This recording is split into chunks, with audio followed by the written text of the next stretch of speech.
In 1847 Wyoming Territory, 8-year-old Molly Rose Patterson is abandoned on the Oregon Trail by her cruel stepmother. Terrified and alone, she is discovered by Jake Morrison, the wealthiest rancher in 3 counties, who cannot ignore her suffering. Jake takes Molly in, protecting her from danger on the trail and later at his ranch.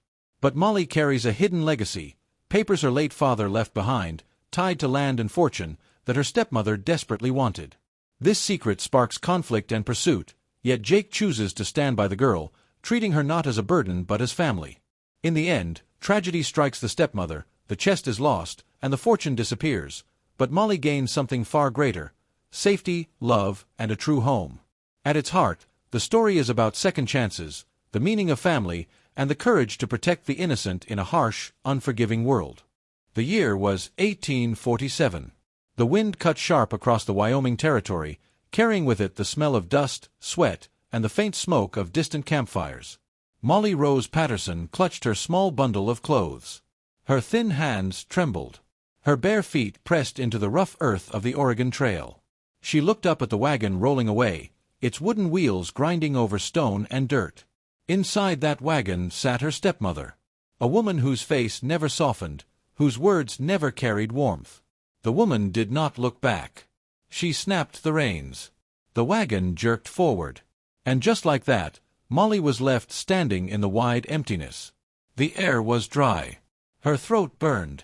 The cries of other children in nearby wagons echoed faintly, but none slowed. No one dared question why a girl was cast off.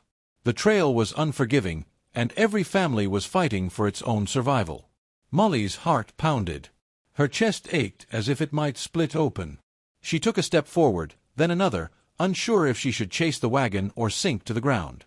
She smelled sagebrush crushed under her toes. She tasted salt on her lips, not from water but from her own tears. Above the ridge, a man sat on a horse. His name was Jake Morrison, the wealthiest rancher for 3 counties. His ranch spread further than a child's eyes could stretch, yet his evenings were quiet, his home empty. He had seen the wagon train from a distance. He had seen the moment the stepmother pulled the girl down, spoke sharply, and rode on without her. Something in him froze. Memories he had buried deep stirred. Jake guided his horse closer, the leather saddle creaking beneath his weight. The sun dipped lower, staining the sky with streaks of copper and red. Coyotes barked far off, their cries sharp and hungry. Molly shivered, sensing the danger pressing in from the open land. Her legs gave way, and she fell to her knees in the dust. She whispered her father's name, though she knew he would not answer. He was gone, and with him had gone the only shield she ever had. The horse's hooves stopped beside her. She looked up, her eyes wide, her cheeks streaked with dirt and tears. The man on the horse looked down at her, his face shadowed by the brim of his hat. For a long moment he said nothing. The only sound was the restless snort of his horse and the endless wind sweeping the prairie. Then his voice came low and steady. "Girl, where is your family?" Molly could not speak. Her lips parted, but no words found their way out. Jake saw the truth in her silence. The same truth he had once carried as a boy, left behind, unwanted, forced to stand against the world alone. Something shifted inside him, a decision forming, as solid and immovable as the mountains on the horizon. But before he could act, the sound of wagon wheels carried faintly back to them. The stepmother's wagon. It slowed in the distance, turned. Then, as if she had forgotten something, or someone, it began to roll back their way. Molly's eyes widened with terror. Her small hand clutched at the hem of Jake's coat. The look in her eyes was not hope. It was fear. And in that moment, Jake Morrison knew something darker than cruelty had been left behind on the trail. The wagon drew closer. The woman's sharp figure visible on the seat, her eyes fixed not on the child, but on the man who had witnessed it all. The air between them thickened. Every instinct told Jake that this was no simple act of abandonment. The wagon creaked closer. Dust swirled up in thick clouds behind its wheels. The mules pulled with heavy snorts, their hides glistening in the falling sun. Molly pressed herself against Jake's leg, her body trembling. She tried to make herself small, as if shrinking would hide her from the woman on the wagon. Her breath came quick, shallow. Jake rested a hand on the reins, the other hanging loosely near the worn handle of his revolver. He was not a man who reached for violence first, but his gut told him to be ready. The stepmother drew her team to a halt a dozen yards away. Her face was lean and sharp, her eyes narrow as a hawk. Lines of hard living carved deep into her skin, yet her expression carried no softness, no pity. She stared at Jake for a long moment, then spat into the dirt. "Do not trouble yourself, mister," she said, her voice rasping from the trail dust. "That girl is no concern of yours." Jake's jaw tightened. His horse shifted beneath him, sensing the tension. He looked down at Molly, then back at the woman. "She is a child," he answered. "She was left here alone." The woman laughed, short and bitter. "Alone is better than she deserves. She is cursed. Wherever she goes, misfortune follows. Her own father could not stand the burden she brought." The words cut into Molly like knives. Her shoulders folded in. She shut her eyes, trying not to hear. But Jake heard, and the sound filled him with a slow, steady anger. He leaned forward in the saddle. "Whatever quarrel you had with her father, it is not her weight to carry. You do not leave a child to the wolves and the weather." The woman's lips pulled back in a thin smile. "You are a man with land, I hear.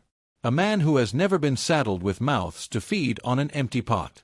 Easy to talk about kindness when your belly is full." Jake said nothing, but his silence spoke. The woman's eyes hardened. She flicked her reins as if to leave, but then paused, glancing once more at Molly. "You want her. Take her. She is nothing but trouble. Mark me, stranger, that girl will bring you more sorrow than gold ever could." The wagon lurched forward again. The mules strained against their harnesses, the wooden wheels grinding over stone. Within minutes, the woman was gone, swallowed by the trail dust. The sound of her departure echoed in the empty space she left behind. For a long while, there was only silence. The sun lowered itself into the horizon, the light turning red as blood across the wide Wyoming sky. Molly opened her eyes. She did not speak, but the tears on her cheeks caught the dying light. She lifted her face toward Jake with a look that held both fear and desperate hope. Jake dismounted slowly, his boots crunching into the dirt. He knelt before her, lowering himself until their eyes met. His hand was rough, calloused from years of rope and reins, but gentle as it brushed the dust from her cheek. "You are safe now," he said quietly. "I will not leave you." Molly swallowed hard, her throat dry as bone. For the first time since her father's death, she felt a sliver of something unfamiliar, something fragile. It was trust. The night crept in fast on the open prairie. The sky filled with stars, sharp and cold, like 1,000 watchful eyes. Jake built a small fire near a cluster of rocks, its flames throwing shadows that danced across the earth. The smell of burning sagebrush mixed with smoke, filling the air. Molly sat close to the fire, hugging her knees. Every crack of the flames made her flinch at first, but gradually she settled. Her stomach growled. Jake noticed. From his saddlebag, he pulled a strip of dried venison and placed it in her hands. She stared at it for a long moment before nibbling, cautious at first, then with hunger that betrayed her long neglect. Jake watched her eat, the firelight flickering across her dirt-streaked face. Something heavy stirred in his chest. Not pity. Not charity. Something deeper. As the coyotes sang their restless songs across the plains, Jake sat with his rifle across his lap, eyes scanning the darkness. Molly, worn out by fear and hunger, curled beneath his coat and fell asleep beside the fire. Her breathing grew slow and steady, the first peace she had known in months. But Jake did not sleep. He stared into the dark, listening to the night. The image of that woman's cold smile gnawed at him. The way she had spoken of the girl. As if Molly were not human, but a curse to be cast aside. Jake's hand gripped the stock of his rifle. He knew the trail was long. He knew the woman might return. And he knew, deep in his bones, that this was only the beginning. Far off, a wagon wheel creaked in the night. The sound carried faintly, carried by the wind. And Jake understood one thing clear as the stars above. The past Molly Rose carried was not finished with her. Not yet. The fire burned low, its embers glowing like tiny red eyes in the dark. The prairie stretched silent under the stars, endless and watchful. Molly stirred in her sleep, curling tighter beneath Jake's coat, her small body fragile against the hard ground. Jake sat with his back against a rock, rifle balanced across his knees. The night air carried a chill, sharp and biting, mixed with the faint scent of sage. Every sound mattered here. The distant howl of coyotes, the wing beat of a night hawk, the groan of the wooden coals shifting in the fire. Then, faintly, just faintly, he heard it again. The creak of wagon wheels. Far off. Too far for sight, yet too close to ignore. Jake's jaw tightened. The woman had not gone far. He had lived long enough to know the stubbornness of such hearts. People like her did not release their grip easily, even on those they claimed to despise. The hours passed slow. The fire dwindled. The eastern sky softened into pale gray, the promise of morning sliding across the land. Jake rose, stretching the stiffness from his back. He touched Molly's shoulder gently. She blinked awake, her eyes wide and hazy with sleep. "It is morning," Jake said. "We ride." Molly rubbed her eyes with small fists, her voice hoarse. "Ride where?" Jake paused. His ranch sat 3 days' ride south, nestled in the folds of the Green River Valley. There he had shelter, food, men he trusted. But taking her there meant more than giving her safety. It meant changing his life forever. "Home," he said finally. "You will come with me." For a moment, Molly's face was unreadable.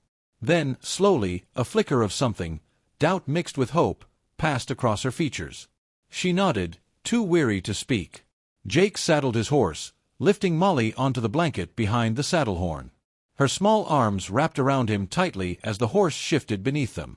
The smell of leather and horsehair filled her nose, grounding her. They set out across the wide prairie. The trail stretched before them, endless and uncertain. The morning sun climbed higher, turning the dew on the grass to silver fire. But the land was not empty.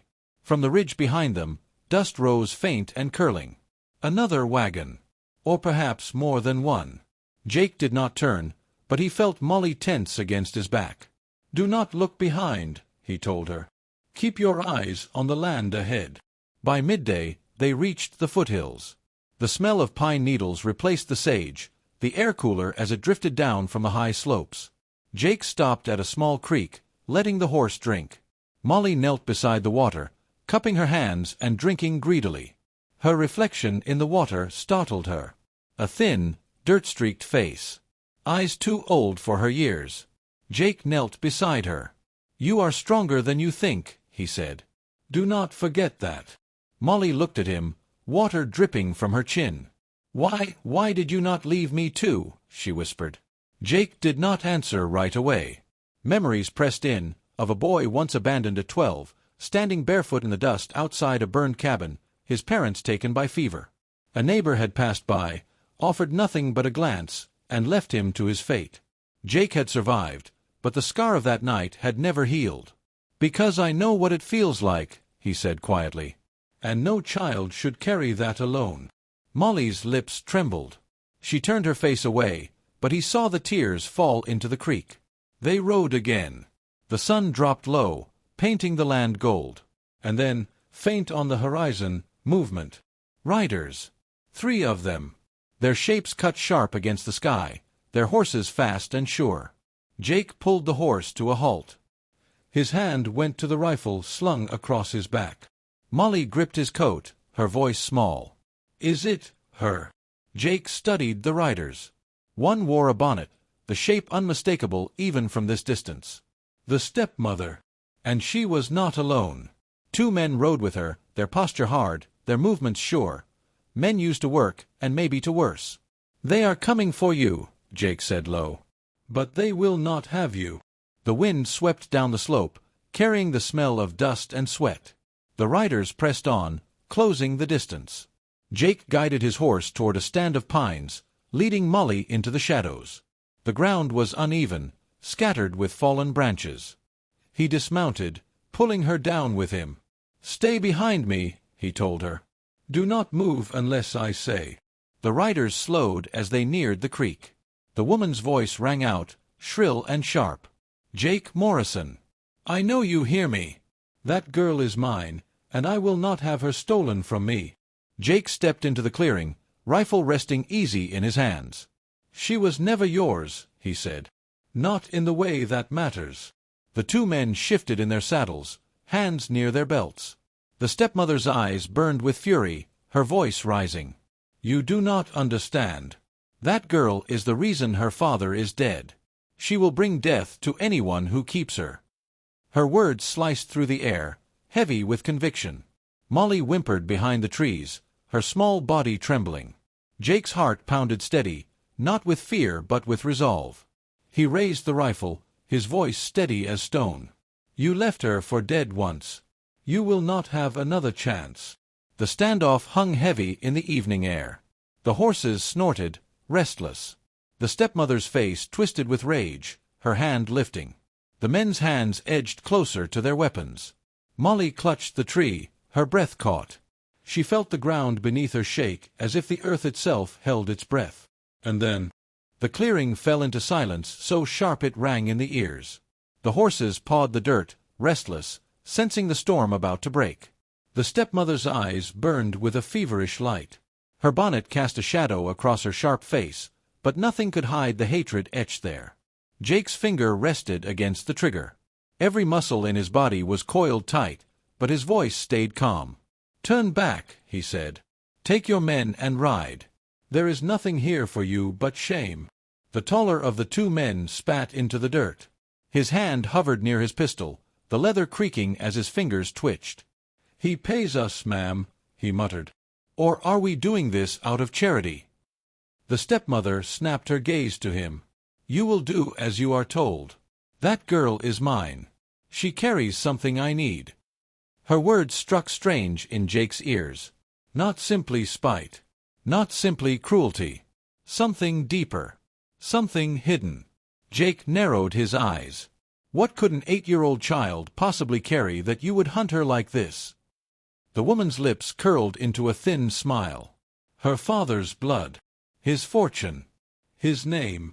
She leaned forward, her bonnet slipping, revealing eyes that gleamed with cold ambition. "You think she is just a child? That girl is the key to land and money. I will not see it taken from me by a man who thinks with his heart instead of his head." Molly's breath caught in her throat. She pressed herself against the tree trunk, her small hands trembling. She wanted to cry out, to tell Jake not to believe her, but her voice locked inside her chest. Jake felt the truth shift like sand beneath his boots. The girl had been abandoned as worthless, yet hunted as priceless. And here was the stepmother, not mourning a husband, not grieving a child, but clutching after property like a starving wolf clutches bone. Jake's voice dropped low. "Your husband is in the ground, and still you find no rest. Shame on you." The second man, younger, shifted uneasily in the saddle. He glanced at Molly's small form behind the trees, then back to Jake. "Ma'am," he muttered, "she looks like nothing but a girl to me. Maybe we—" The woman cut him off sharp as a whip. "Shut your mouth. That child is worth more than all your wages combined." Her words poisoned the air. The younger man stiffened, but doubt lingered in his eyes. Jake raised the rifle higher. His voice was iron now. "She is not a coin to be bought. She is a child, and I will not let you twist her into your greed." The tall man's hand flew to his pistol. The sound of metal scraping leather ripped through the clearing. Jake fired first. The crack of the rifle shattered the evening stillness. The tall man's pistol fell from his hand as he jerked back, his shoulder torn by the bullet. His horse reared, screaming, and bolted into the brush. Chaos broke loose. The younger man scrambled, drawing his weapon but hesitating as his horse spun beneath him. The stepmother shrieked, her voice high and wild, urging them on. Jake dropped behind the pine trunk, pulling Molly into his arms. Her small body pressed tight against his chest, her heartbeat hammering like a frightened bird. "Stay low," he whispered, his voice steady despite the storm breaking around them. The younger man aimed, his pistol trembling. But his eyes flicked again to Molly, to the child's face peeking out from behind Jake's arm. He froze. His finger tightened, then faltered. "I cannot," he muttered. He lowered his weapon. The stepmother's scream split the air. "Coward! She will ruin us all if she lives." She snatched at the pistol in her own skirts, raising it with shaking hands. The barrel gleamed in the fading light, aimed not at Jake but at Molly. Jake's world slowed. He saw the intent in her eyes, the madness that burned beyond reason. He moved, body twisting, shielding the girl with his own. The pistol fired. The shot ripped through the trees, the smell of gunpowder choking the air. Jake staggered. Molly cried out, clinging tighter. But when the smoke cleared, it was not Jake who fell. The younger man had swung his pistol at the last instant, striking the stepmother's arm. The shot went wide, splintering bark instead of flesh. The stepmother dropped her pistol, clutching her wrist. Her eyes burned with fury and disbelief. "You traitor!" she hissed at the young rider. The man's jaw clenched. He turned his horse toward Jake, his voice low. "I will not kill a child. Do what you will with her." He spurred his horse hard, galloping off into the gathering dark. The tall man, wounded, cursed as he tried to follow, blood dripping into the dust. The stepmother was left alone, trembling with rage, her bonnet slipping from her head, hair wild in the wind. Her voice broke the silence, cracked and raw. "You think you have saved her, Morrison. But you do not know. You do not know what she carries. She will bring you ruin." Her words echoed through the trees, heavy with a warning that sounded more like prophecy than threat. Jake held Molly close, his heart still hammering. He looked into her wide eyes, saw fear, but also a question unspoken. What did she carry? What secret had her father taken to his grave? The stepmother's figure stumbled backward into the brush, swallowed by shadow. Her voice drifted back one last time. "She is not yours to keep. And when the time comes, you will regret it." The night swallowed her whole. Jake stood silent, the rifle still smoking in his hands. Molly pressed her face against his chest, whispering the only words she could find. "Please, do not leave me." Jake's arms tightened around her. The prairie stretched endless around them, cold and vast. The fire from the night before was long gone, but in his chest a different fire burned. He looked to the horizon, where the stars were fading into the gray of dawn. The battle was not over. The past was not done with Molly. And whatever secret her father had left, it was now bound to both of them. Jake Morrison knew one thing for certain. He had not only taken in an orphan. He had stepped into a storm that could shake the whole Wyoming Territory.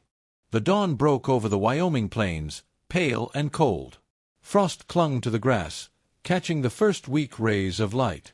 Jake stood with Molly in his arms, the echo of the stepmother's words still heavy in the air. "She carries something. She will bring you ruin." Jake stared into the horizon, his jaw hard. He had faced wolves, outlaws, and the crushing weight of the land itself. But something about that woman's voice chilled him deeper than any winter wind. Molly clung to him, her small fingers tangled in the fabric of his coat. Her breathing was uneven, broken by the occasional hiccup of fear. She was trying not to cry, though her eyes burned red. "Easy now," Jake said softly. "You are safe." Safe. The word felt thin. The prairie was wide, the dangers endless. And behind them walked a shadow, one that had not yet let go. By mid-morning, they had ridden deep into the foothills. The horses' hooves thudded against the frozen earth, the sound echoing against the pines. Molly dozed against Jake's back, exhausted, her cheek pressed against his shoulder blade. But even in sleep, her small hands clutched tight, as if afraid he might vanish like everyone else had. At noon, Jake led the horse into a hollow sheltered by rocks. A small stream trickled through, its water sharp and cold. He dismounted and set Molly gently down. She blinked awake, her hair falling across her face in tangled strands. Her eyes darted around, searching, until she found him. Only then did she relax. Jake built a small fire, the smoke curling faint and white into the air. He pulled out what food he had, jerked meat, a few biscuits hardened by the trail. Molly ate quietly, her movements careful, as if each bite might be taken from her before it was finished. Jake studied her. The girl was thin, her dress worn nearly through at the elbows. But her eyes were sharp. watching everything, weighing every word. When she finished, she sat with her knees tucked under her chin, staring into the fire. Jake broke the silence. "Your stepmother said things last night. About your father. About you. Do you know what she meant?" Molly's shoulders stiffened. Her lips parted, but no sound came at first. Then, in a voice barely above a whisper, "My papa had a chest. He told me never to tell her. Said it was for me when I was old enough. He hid it under the wagon floor. But she found it." Jake leaned forward, his eyes narrowing. "What was in it?" Molly shook her head. "I never saw. Only the lock. Papa said it held papers. And a letter for me. He said it was important. That it was mine." Her voice broke on the last word. She pulled her dress tighter around her thin arms, as if to shield herself from the memory. Jake felt the weight of it settle on him. Papers. A letter. In the Wyoming Territory of 1847, papers meant only a few things: deeds to land, titles to cattle, or promises of money owed. Enough to change the fate of a family. Enough to drive a woman to madness. He reached across the fire, placing his rough hand gently over hers. "You did right to keep quiet. Whatever it is, we will face it together." For the first time, Molly met his gaze without flinching. Her lips trembled. Then, slowly, she nodded. The afternoon passed in uneasy peace. Jake kept watch, scanning the tree line for signs of pursuit. Molly sat near the fire, humming faintly to herself, a tune broken, unfinished, but haunting in the stillness. As the sun dipped low, they mounted again, pressing south toward the valley. The air grew colder, the pines denser. And with each mile, Jake felt the burden grow heavier. He was not only bringing home a child. He was bringing home a storm.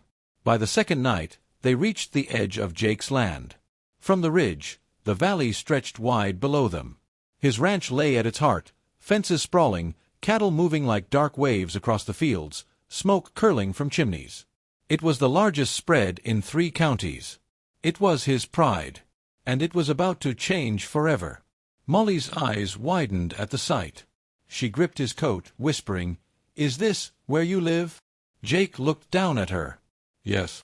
And until you say otherwise, it is your home too." She pressed her cheek into his back, silent. But he felt the answer in the way she held on tighter. They rode through the gates as the last light faded. The ranch hands looked up from their work, their faces curious as they saw the girl. No one spoke, but whispers followed them as Jake carried Molly inside. The house smelled of wood smoke and fresh bread, the kind of warmth Molly had not felt in months.